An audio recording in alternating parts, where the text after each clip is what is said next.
welcome back, fans, challengers, and judges. Tonight we are live mentoring week 6, Sell Me a Story with Cathie Calarco of Cultivate Kingston.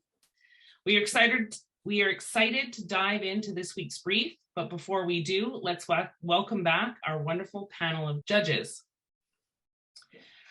Spencer Wynn from Ontario, Maggie Hood from New Brunswick, Ronald Lee from British Columbia.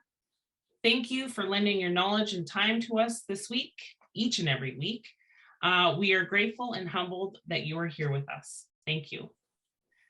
Our guest judge this week comes to us from Kingston, Ontario, and she has spent the last decade working within her community to bring it together with fundraising and community building. Cathie comes from a background in marketing and publishing. Her knowledge in these areas will help the challengers if they ever wish to pursue getting their images published in magazines or online publications. Cathie believes that the key to strong community is through connecting dots, building authentic relationships, which she does through storytelling. Whether fundraising for the needs of the regional hospitals or helping local businesses stand out, Cathie feels everyone has a story to tell. Humanizing your brand, business, or cause is the key to inspiring someone to take action. Welcome, Cathie. Before we get into the mentoring portion, we have a quick question for you. Can you explain the difference between the responsibilities of a publisher versus an editor? Sure. Hi, everyone. Yes, I can. Real quick, an editor essentially is the polisher, if you will. So the editor will go through and all magazines are a little bit different, but the editor will really go through and edit the copy, make sure everything is grammatically correct and that it flows, that everything is thematic, etc. And the publisher kind of oversees everything. Some magazines, the editor-in-chief is actually the one that will guide the direction of a publication or a magazine. But in my role, as the publisher of my magazine, I would oversee everything from art direction and copy, etc. Thank you, Cathie. Mm-hmm. Tonight, our prize sponsor is Lisa McInnes of Paragon Mortgages, Inc. She is from Sherwood Park, Alberta, and a true genius at getting your money to work for you. Lisa, thank you so much for getting involved again this year. Can you tell the challengers what their prize is this week? Hi, everybody. Yeah, thank you for having me again. I love being able to sponsor and to encourage everybody's uniqueness and their talents.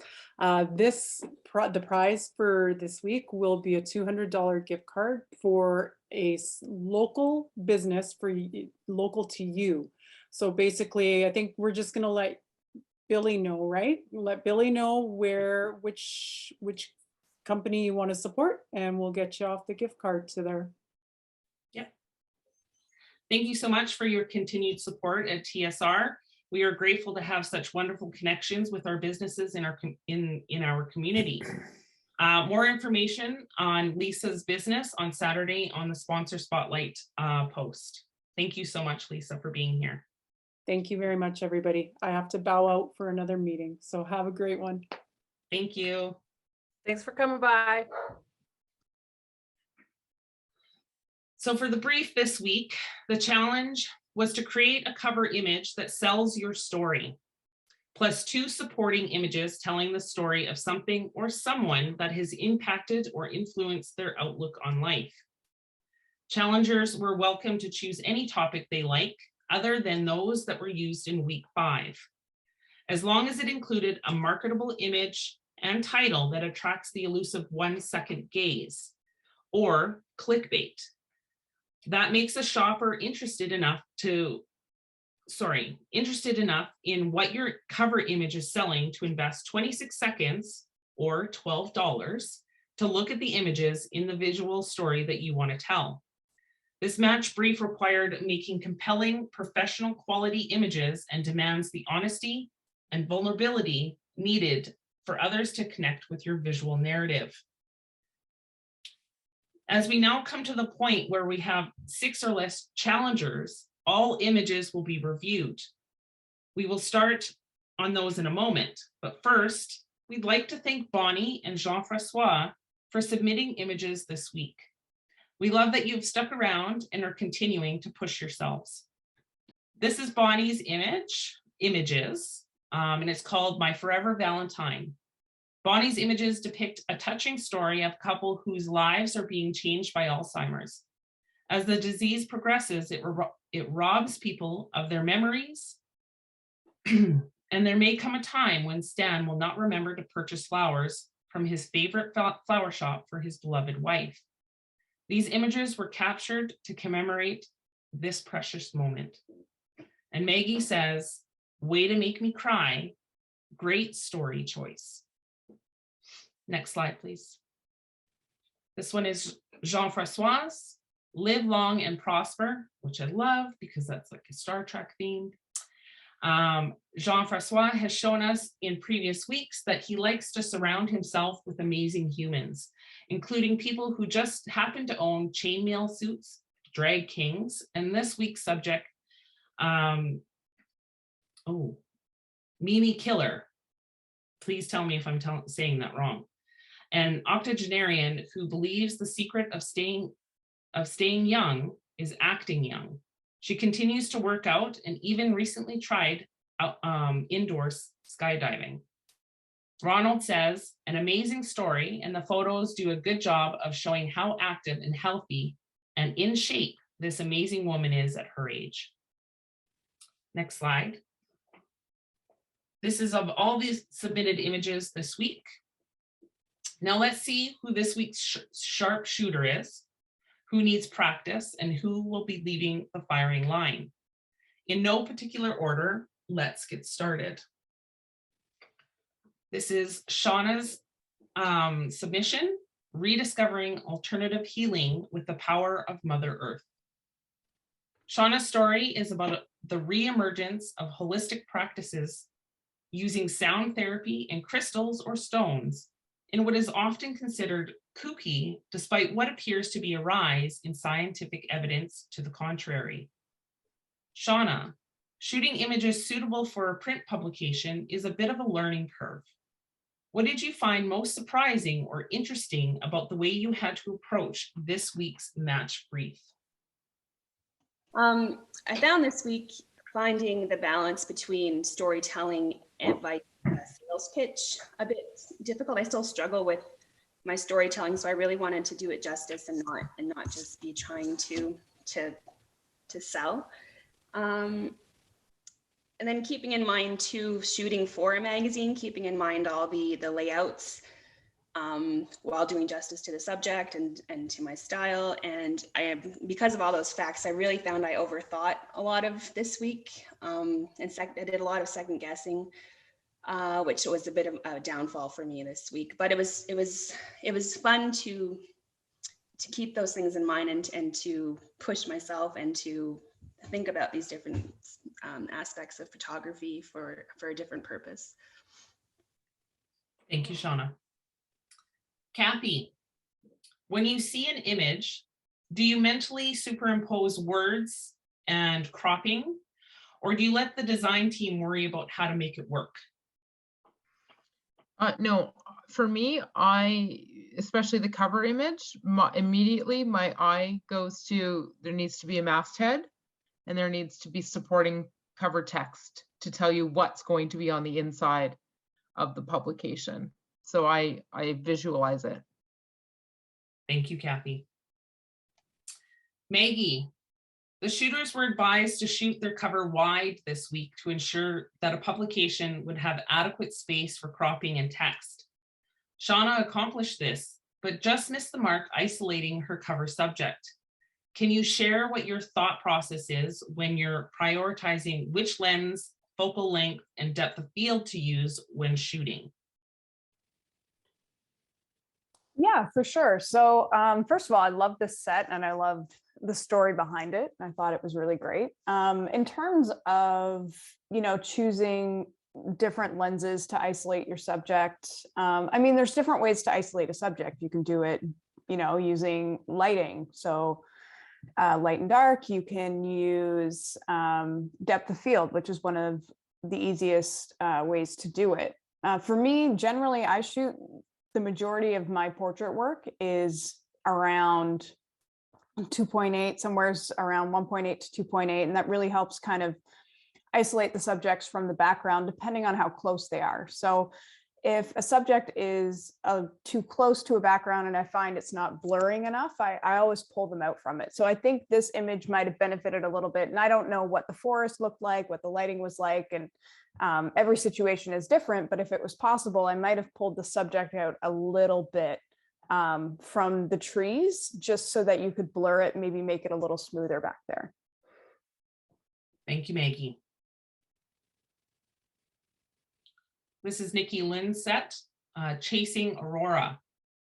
Nikki Lynn chose to illustrate a feature article about one of her absolute favorite things about living in Norman Wells, the Northern Lights. Her images are telling the story of tips on how to shoot the Aurora Borealis. Nikki Lynn, up until this week, challengers have been restricted to telling an entire story in a single image. This week's challenge invited you to create 3 different images to tell your story. How did that change the way you felt about shooting this week? I was excited that I got more than one image to do, and I was excited because I knew what I wanted to do right away, right as soon as we knew what the brief was. However, I had to make sure that I had at least one night in the whole week that we would actually get Aurora. So I ended up with that one night, and it was a very small window of time. Actually, I went out at like 8:30 at night, and I was actually on my way home by about 10:30 when they started blowing up in the sky a bit. So I stopped, I got out, I took as many images as I could, and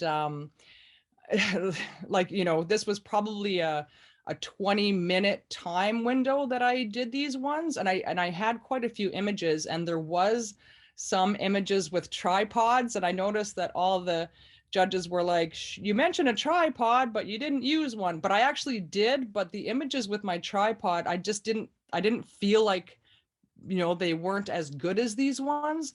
So I didn't use those. So I used the strongest images that I could get in that small window of time. And these were the 3. And I was happy with that because I wanted to talk about my subject, which was Aurora. And I've seen them in magazines before. So I was like, this is going to sell a magazine. I was happy about that this week. Perfect. Thank you, Nikki Lynn. Cathie, sometimes the cover image will be commissioned to go with a feature story. Other times an image might inspire a feature article. But most of that ends up with the writers, editors, and art directors. Your job is to identify what will sell. What did Nikki Lynn get right this week? And what could she change or improve in order to demand her images be featured? Well, I love this set. I thought it was sensational. I thought it was beautiful. I think you were great when you think about when you're walking in chapters and you walk past the newsstand. These images are going to stand out. I thought the colors were great. The only thing that I might suggest, and it's minor and quirky, is I would maybe flip the cover image that you chose for one of the supporting images where your subject is actually bleeding off the page on the right hand side, because the left hand side, she's kind of going to tuck herself into the spine.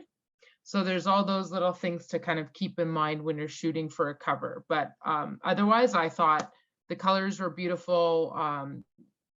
I would want to pick that up to see more of what's inside. So really nice. Thank you, Cathie. Maggie, one of the things judges noticed about this set was a bit of a disconnect between the instructions given and what the individual in the image was depicted doing. What do you think Nikki Lynn could have done to portray that better? Well, I think she just mentioned it in that respect. And you know, the tripod was kind of like, and I mean, as photographers, we're going to pick up on that. where somebody who, it depends on really like what kind of article you're trying to sell, right? So if your publication is going to photographers, that's the first thing we're going to pick up on, is that where's the tripod? Because you don't usually shoot Aurora handheld. So for me, that was kind of one of the first things I picked up on. I mean, the cover image was fine because you were just looking at it, you weren't actually shooting. But with the other ones, having that tripod in there would have definitely kind of solidified and made the article more cohesive with the images. Thank you, Maggie. This is Stacy's set, Coming Together for Local Food. Stacy's concept this week was to feature 3 independent food and beverage vendors who had survived the pandemic with the support of their local community.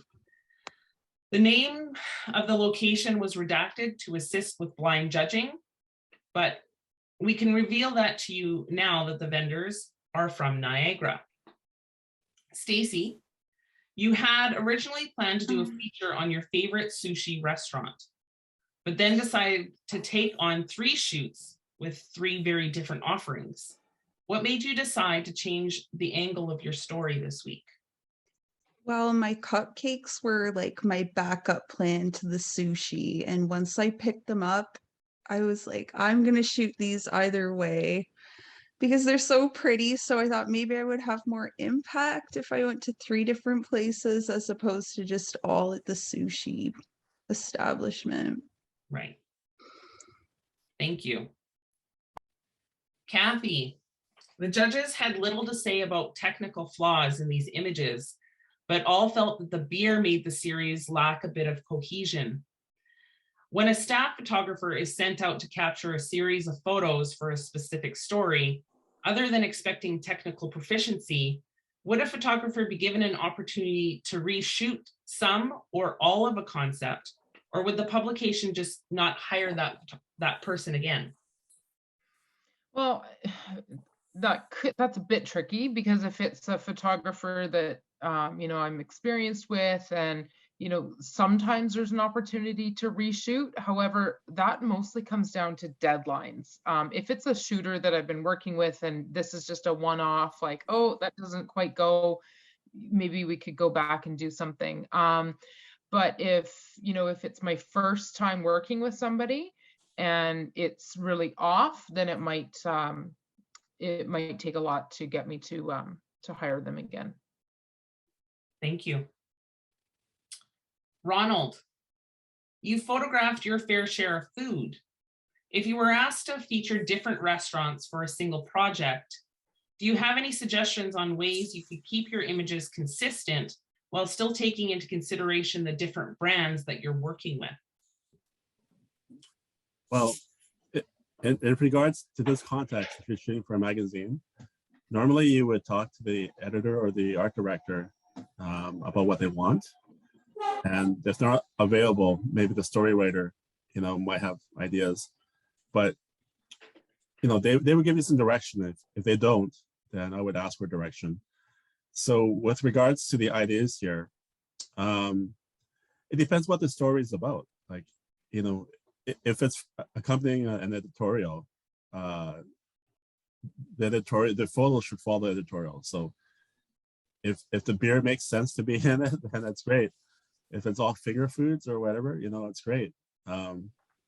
Technically, I like all the photos, actually, just some minor nitpicky stuff about some of them, but nonetheless, yeah, basically I would figure out what the story is first, or what I'm supposed to capture, if it's in this context. Did you want to give your advice on those minor things that you were talking about? The beer, the bottom of the beer, too much of it's cut off in the bottom. If you showed more of it, people would get more that it's a beer. I mean, we get it's a beer, but it'd be easier to impact us. The sushi photo, I thought was beautiful. It's really good. Maybe crop it a bit more because the extra negative space isn't needed. And I don't know about the choice of the cupcakes as the cover image, because it's might be a little bit too busy if you're putting text and other stuff on it. Overall, though, I thought I thought the images were really good. Thank you, Ronald.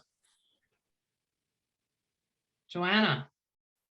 A Balm Packed with Love. Joanna's image are selling the story of a lip balm company who supports Edmonton-based initiatives like Youth Empowerment Service Society, the Little Warriors, and uses its packaging to raise awareness of important issues. Johanna, what inspired you to reach out to thebalm.com this week? Well, Autumn is a friend of mine, and she's a very inspiring entrepreneur, and not only are her products awesome, but she's an amazing person, and she's very passionate about helping causes that are near and dear to her heart, and is always willing to kind of go above and beyond and use her products as a way to support different organizations. So for me, it was the story is yes about the balm, but more so about an entrepreneur, taking initiative to support other causes. Thank you very much, Joanna. Spencer, you felt that the major flaw with this series of images was that the lip balm itself wasn't the star, and that the absence of product in the cover image made it lack context. As someone who has experience with publications, if you've been given this set of images and had to choose which one belonged on the cover to sell the story, which one would you have chosen and why? If I was only given these three, I would excuse me, choose one that had some sort of compelling and interesting image, or interesting image, but would have a bit of product. So if I had to choose, I'd probably choose the one with the feet, only because it's unusual. I do like the cover image. It's got room for the masthead, it's got room for cover lines. Like maybe Maggie said earlier, I'd probably move her forward so that if in the background there was product, the product could be blurred out a little bit, over which you could put text and cover lines. The cover image I like, but it has no product in it. We see the same person on the cover as we do with the feet in a product. I thought that was clever. I had to work a little bit harder to sort of get the lip balm. And again, it's really different. It's got a very dark background, so there's a lack of visual cohesiveness. It's really just, I like the cover. I like how it's designed, basically, and positioned. But I think if I had to choose one that would be the cover, I'd probably choose the one with the feet. Thank you, Spencer. Cathie, we left it open to the challengers to decide what kind of magazine they might be submitting to, but asked them to make sure that they had an angle so they would know what to build their images around. If Johanna was a staff photographer and was sent out to take images for this company, what instructions would she be given about the angle, and what kind of images would you expect to be delivered? Well, I would think that this would be shot for something like a health and wellness magazine or a health and wellness section of a lifestyle publication, perhaps. But first and foremost, Spencer, I agree with you that the product needs to be the star of the show. So I would like to see more product. So I would instruct her to have close-up shots of the product.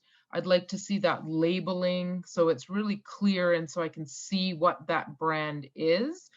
Even the shot right now with the hands, you can't really tell what that is. And just another minor comment, if I could make it, is minor details such as the hands having the same color nail polish. To me, the two different nail polish colors, it's a bit distracting. So I would make sure that I was directing her to say, make sure your subject is, wearing this, make sure that she's wearing these colors. Often I'll do that. I'll say, we're shooting in this space, make sure you don't wear anything with a busy pattern jacket, for example. So I hope that answered okay. Yes, thank you, Cathie. This is Martha's submission, The Renaissance of Fiber. Martha's story this week is about Sam, who has taught herself how to make hand-spun yarn from the wool she harvests from her herd of Surrey llamas to sell at markets. Sam has a degree in animal science and converts the herd's waste into desirable fertilizer that is more profitable and less labor-intensive than spinning yarn. But her true passion is caring for the animals and a return to tradition. Martha, there is certainly a renaissance of tradition as more and more people look for sustainable approaches to everything from farming and gardening to fiber and fashion. How did you learn about Sam, and what was the most compelling part of the brief for you this week? So Sam lives in my community. She's actually a friend of my daughter-in-law's. They went to university together and played rugby together, but I hadn't personally connected with Sam up until this brief was released, and I thought, this is right up my alley and it would help her. So the most compelling part for me was I made a new friend, and I learned, even though I'm heavily involved in the agriculture community, there aren't a lot of llama farms around here. So it was neat to experience that and then see her processing and the equipment that she uses to process the fiber into the finished product. It was really neat. Thank you, Martha. Cathie, a photography magazine wants photo submissions and a writing magazine wants stories. But generally speaking, most magazines have staff writers and keep photographers on call. If a person felt their story and images were a good fit with a particular magazine, is there a proper process or maybe a secret sauce for getting your idea in front of the right people as a freelancer? I would say don't be afraid to reach out and say, I think I have something that your readers would find interesting. And so I'm always saying to people, send me your ideas. So don't be shy. If you think that really think that it makes sense and that you can back up what you're selling, then don't be shy.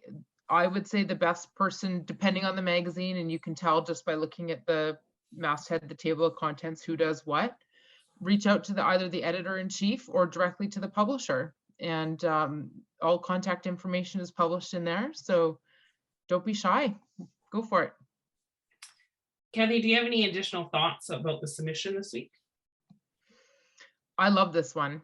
I love that there's room for a masthead, cover text. I would just maybe, the technical stuff is not my area of expertise per se, but I would push her back a little bit, put her more so that the cover could come a little bit forward. And I also found it was maybe a titch dark, so lighten it up so that I can have a better visual look at what exactly is she doing with her hands, because I did find I had to look quite, intently. But I really love that you could really see the process. So you show the raw yarn, then you see the process, and then you see the finished product. So I really, really enjoyed this one. I thought it was really well done, a little bit dark, but if I was putting this in a fall publication, I could get creative with some white space perhaps, but I really enjoyed this. And I thought the story that would go with this, the images would draw me in and then the story would really complete it. So I thought this was great. Thank you, Cathie. Ronald, photographers and writers alike are usually given a cap. This set of 3 images is clearly about Sam, a llama, and some wool. But with just 150 words, the story left the judges wanting more. More llamas, more farm, more wool, and even more poop. Let's pretend Sam was your client and you were asked to create 3 images representing everything that she does. What would your approach be to deciding what the images should include?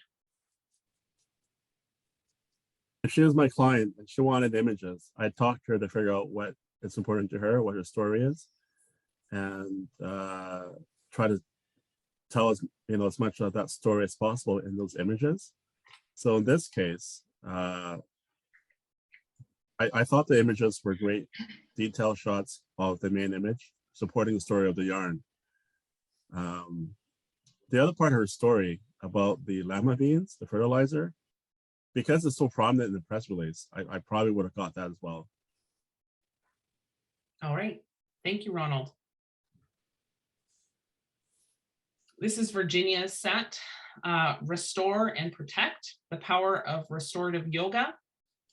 Virginia's images feature a yogi who successfully pivoted her practice to an online format to continue providing yoga classes after the onset of COVID-19.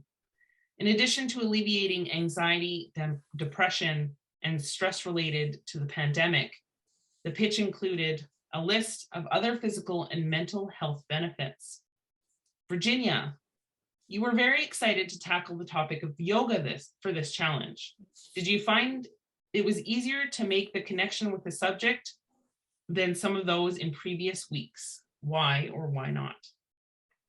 It definitely was, because I go to Carling's classes. So I've been going to her classes for a couple of years, and her voice and she's just like a warm hug. So it just makes you feel so good and calm and soothed. So yeah, so I knew immediately that I wanted to contact her, and we made it so. Thank you, Virginia. Cathie, you felt one of the major flaws with this set of images was the tone, as it did not impart a feeling of being lifted out of pandemic stress and anxiety. According to Virginia, these images were intended to depict yin yoga, a slow practice often done by candlelight that is intended to relax and soothe, hence the warm, dark background. Knowing this now, what advice would you have for Virginia on how she may have conveyed more of the yin yoga experience, both in her pictures and in her write-up? Yeah, that's great information. Exactly, I didn't know that, and so it completely changes how I see it. I would suggest adding some other elements, like you said, with candles, maybe having some candles in the photo to really create that whole feeling of the vibe that you're trying to get off, so those emotions will come through. Really create the scene more. Thank you, Cathie. Spencer, while all of the judges agreed these images were beautifully lit and shot, you felt that they were not very effective at selling a story because they lacked both context and variety. For product shots, consistency is generally a top priority, but when selling your client's brand or experience, what kinds of things would you suggest considering when conceptualizing the approach? Well, first of all, I'm with Cathie on that, in that perhaps I didn't read it, but the whole candlelight thing, when that was being discussed, I immediately had thoughts of, okay, darken the scene right down then, and really have some really interesting light on her, not so much on the background, to give that feeling. I have no idea about yoga, but give that feeling of meditation, of taking time for yourself, and having the light simulate coming from candles to pick out different parts of the body. I just feel there's a whole sort of sameness about the three of the images. It's really well done. There was mention of the yoga mat, so let's see the yoga mat. I think if there are specific references, you've got to shoot those references as well. So if it's the yoga mat, fine. It's not a product shot of the yoga mat. It could just be a little bit closer. So it's more towards the camera, and you see maybe the hand, and then this model is, a little bit soft in the background, to really give it more of a visual narrative rather than three shots that are in essence pretty much the same, except that, you know, they're different positions. Thank you, Spencer. So that is all for the images today. Judges, would you like to speak on any of the images that you've seen tonight? You can just raise your hand and we can call upon you, or you can just speak out. And just let me know which slide I'm going to, if there's a slide you want to talk about. Okay. I have a question regarding Shauna's image, her cover image in the forest. So this one here. Quick question. So for the image that you chose as a cover, can you talk about how you put this one together?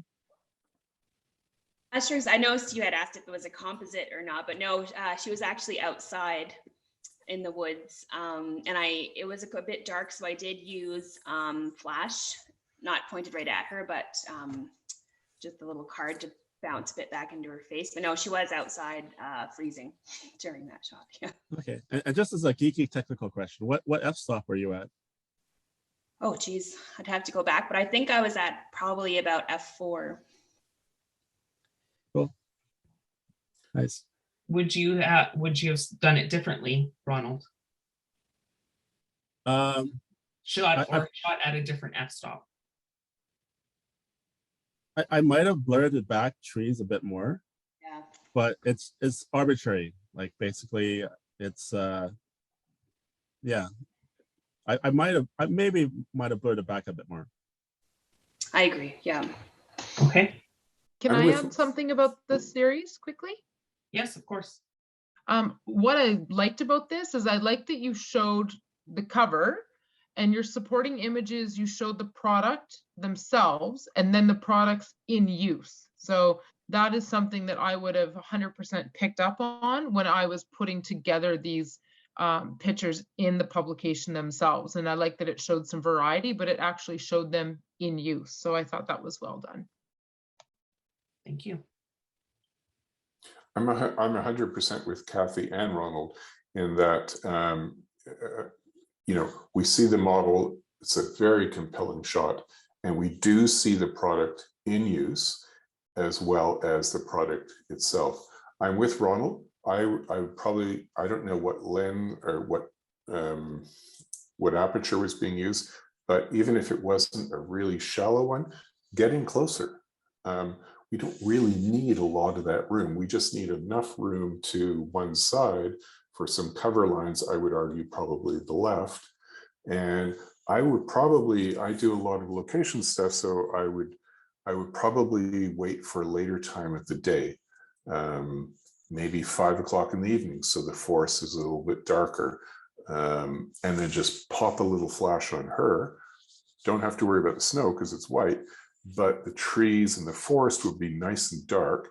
And if you were a lot closer, you would accentuate the blur in the background. So that would really allow the type to be very, very crisp against a softer background.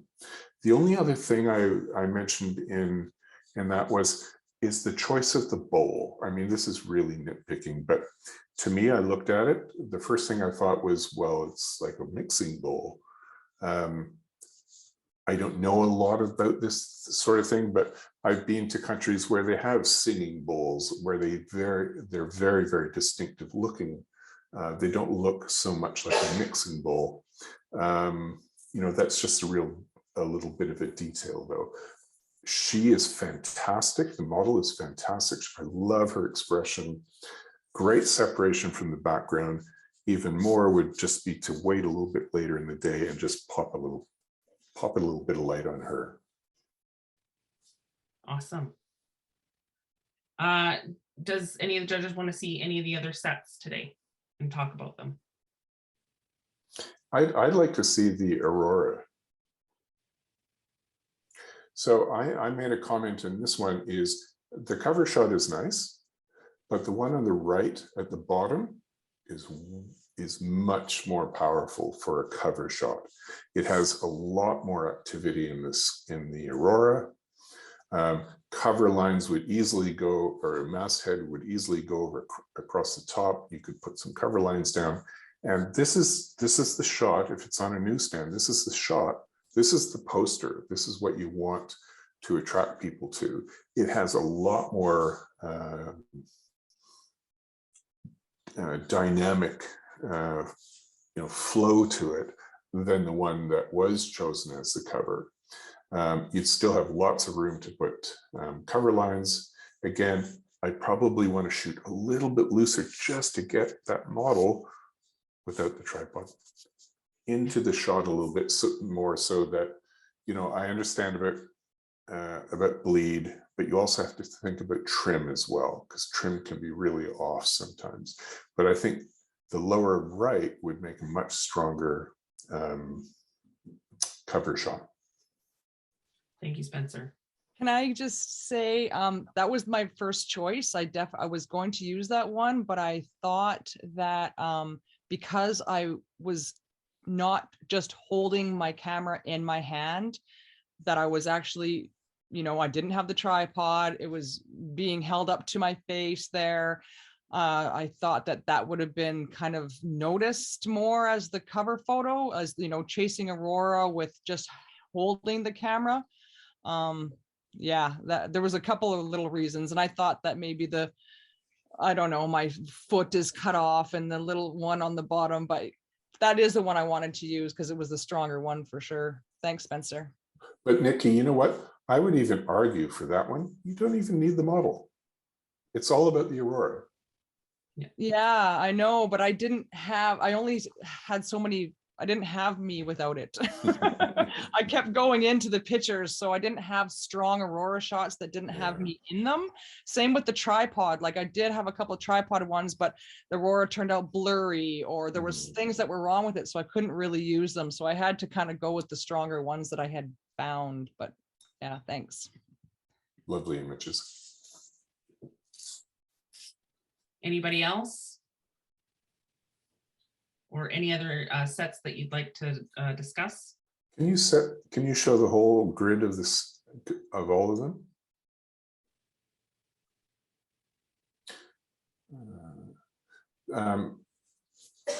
The one about the food. Yeah. So the cover shot is, all of these are beautifully shot. I think we all are in agreement with that.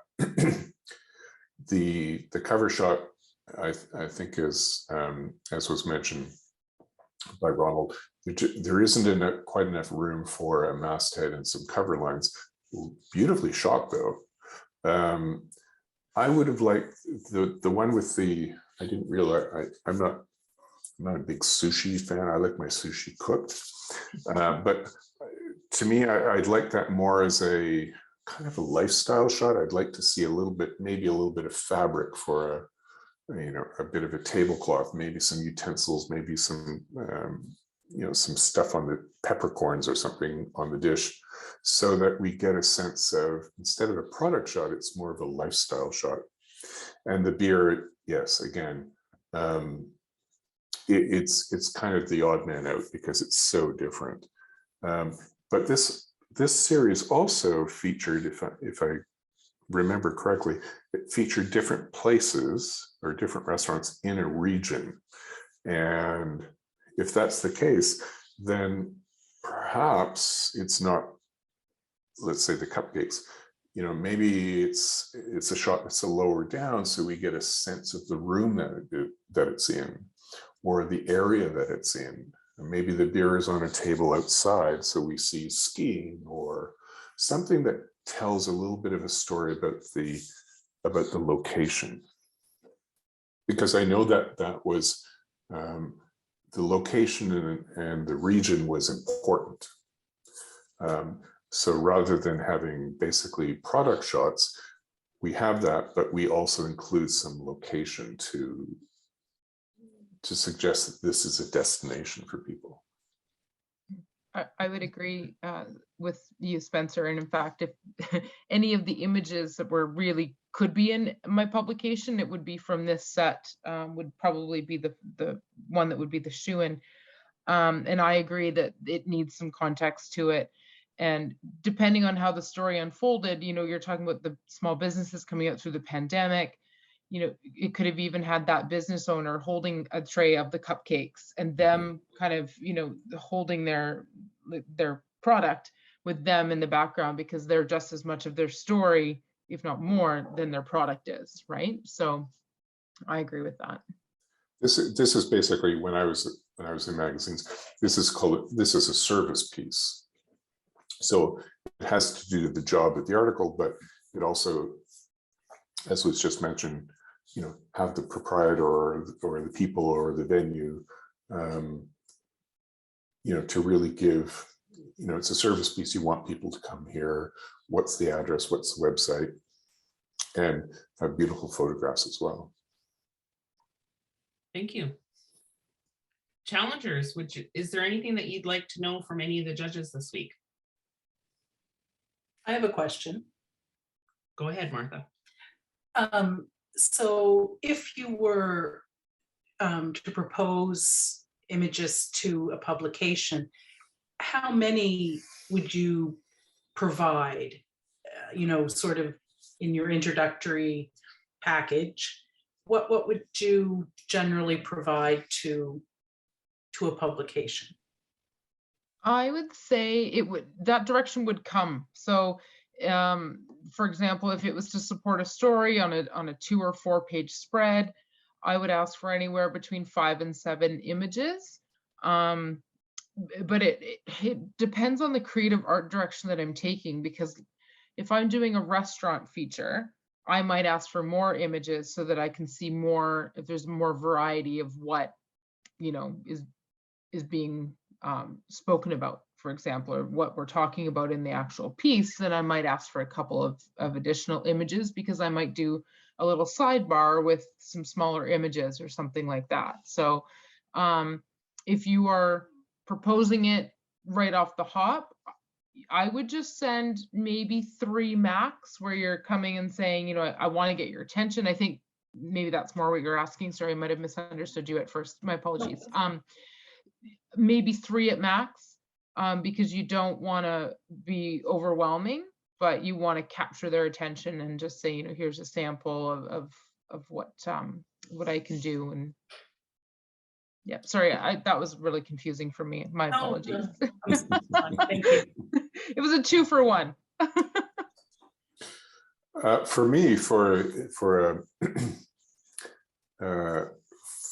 a visual narrative, I would always go for 5, because I would want an establishing shot that gives me an overview of where the location is, nothing specific, and then a medium shot where we're a little bit tighter.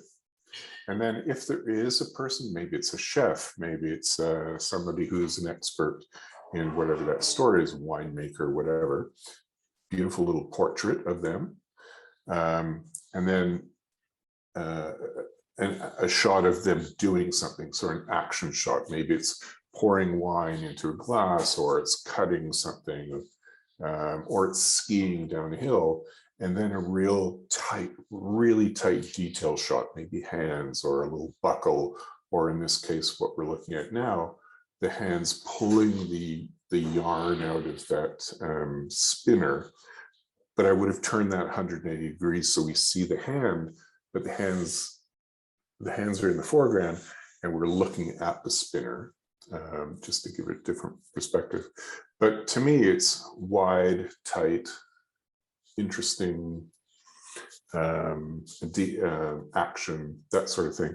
Just 5 pictures. Over the years that I've been doing magazine and editorial work, people send in 20, 30 images. You don't have time for that. But I think just enough, 3 to 5 images, just to give a visual narrative. But those 3 to 5 images, it has to be really, really specific, so it does have a visual flow. Thank you. Okay, so at this point, we are going to move on to our bottom 3. Our bottom 3 this week are Johanna, Virginia, and Shauna. So in 4th place, we have Shauna. In 5th place, we have Johanna, and that means Virginia, You will be asked to leave the firing line this week. We want to thank you for being such a big supporter of your teammates in the chat and always cheering everyone on. We loved having you this season, and we know that you will do amazing things in your business. We hope that you'll stick around the chat and continue with the challenges, and keep supporting everybody. Judges, do you have any parting advice for Virginia this week? Beautiful lighting, Virginia. Really, really lovely lighting, but just change it up. This picture I'm seeing right now, in fact, I'd move her forward because that'll eliminate the shadow behind her. But yeah, just get tight. Thank you, Spencer. Virginia, do you have anything that you would like to say? I just want to say thank you to everybody. It's been an awesome experience and I've pushed myself a lot, and I'm gonna definitely stick around in the chats, but not as actively as I have been because I probably should also work. But yeah, it's been super fun, and thank you. Thank you so much, Virginia, for being with us. I appreciate everything that you did for the challengers in the chat. You supported them and you mentored them through things. It was really wonderful to see, and it's exactly how we set up this competition. So thank you. She was the resident pervert, by the way, in case anybody didn't know. Virginia's the resident pervert. Oh, you're shooting sushi? Off whose body?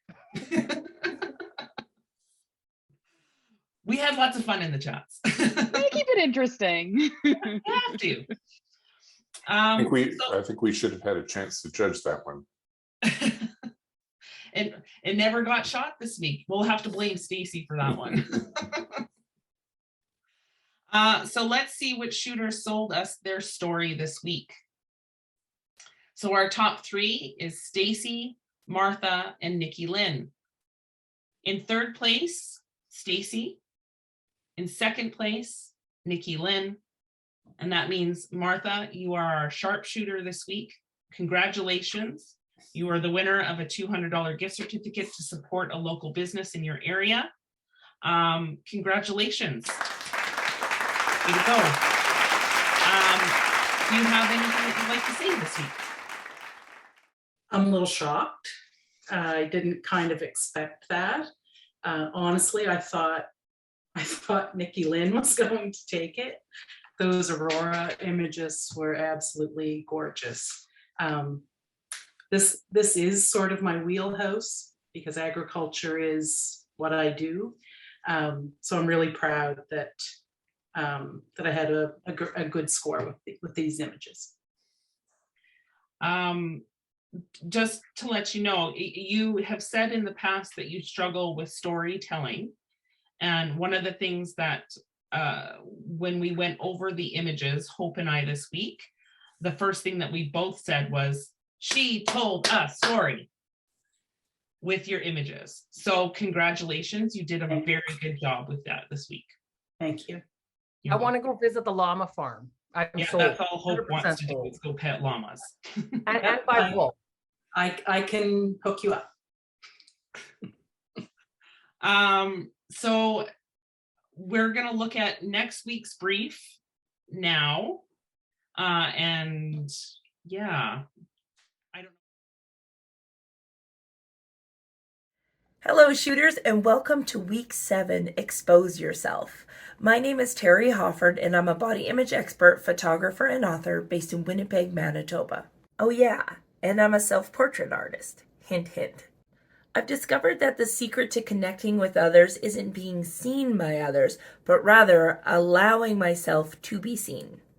The tricky part with this is that we live in a society that encourages us to hide away all the things that we perceive to be bad, flawed, wrong, or that we have shame about. The thing is, we play this little game of hide and seek so that they don't figure out who we truly are. Imposters.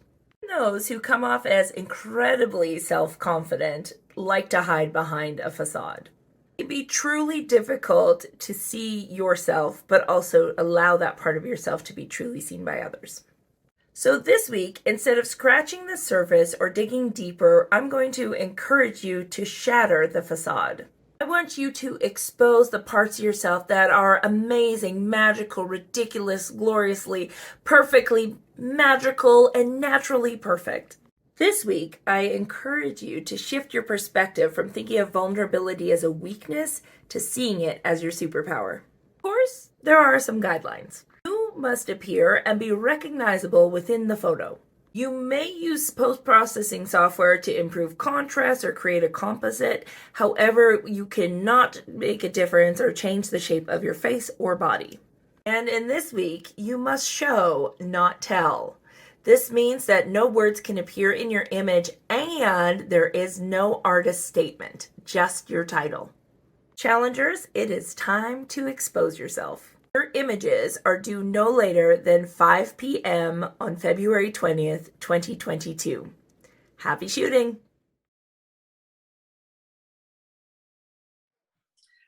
So for now, we'll say goodnight.